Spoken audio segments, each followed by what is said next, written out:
guys, welcome to my knitted farmhouse. My name is Karen. Today I am bringing you along while I wind a warp for some towels that I'm going to weave. I was inspired by a pattern that I found in the March-April 2016 Handwoven magazine. The towels will look something like this, but not exactly. I like to change it up a little bit. I was able to find similar colors in my stash, and so I am winding this warp. It's a little bit more complicated than a normal warp because I'm holding two colors at the same time. I'm winding two colors at the same time. I also have to count how many times I go around, and so it's a little difficult for me to talk and count at the same time. So I'm going to wind my warp. It's almost finished. I'm going to finish it up. You can watch a little bit and then I'll be back when I'm done. This warping mill, in case you're wondering, is a fireside warping mill. It came with my fireside loom that I purchased on Craigslist.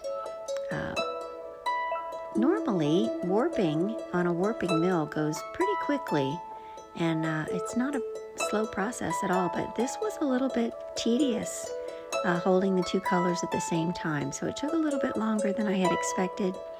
The light started going away. I was using natural light, and it started to get dark the longer I was winding. So the lighting is getting pretty poor, so I apologize for that. I'm working on getting some lights for in the future.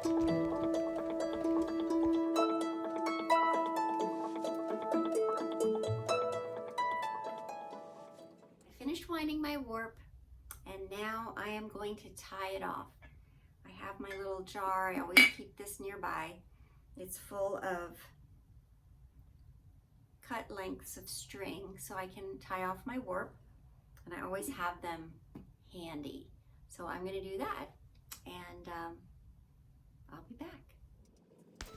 The most important thing you want to remember when you're tying off a warp is to make sure your cross is secure.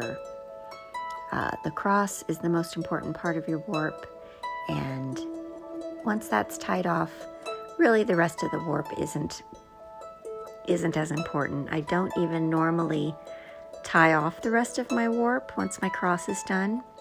That's pretty much it, but with this particular warp, because it was so complicated, I decided I didn't want to take any chances, and I went ahead and I tied off the rest of it as well.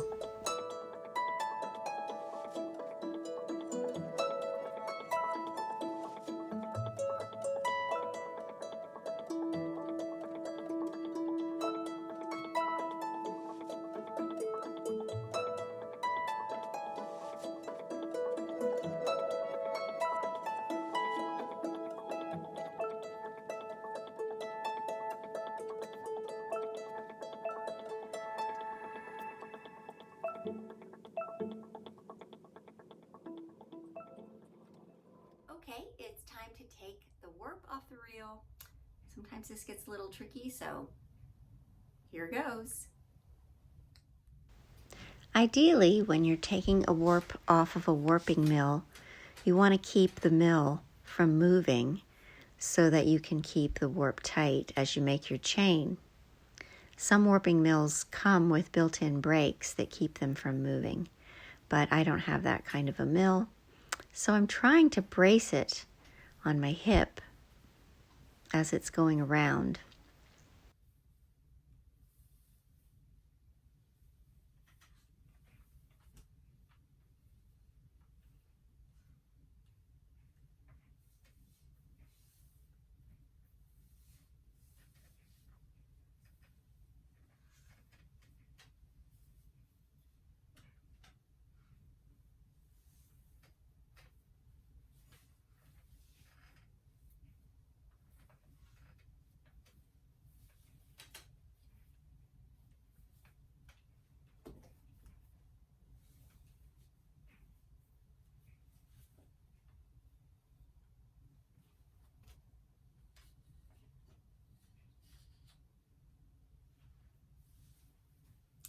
And there we go. We have a warp. It's ready to put on the loom. That will be for another video. Thanks for coming along. Have a great day, and I'll see you next time.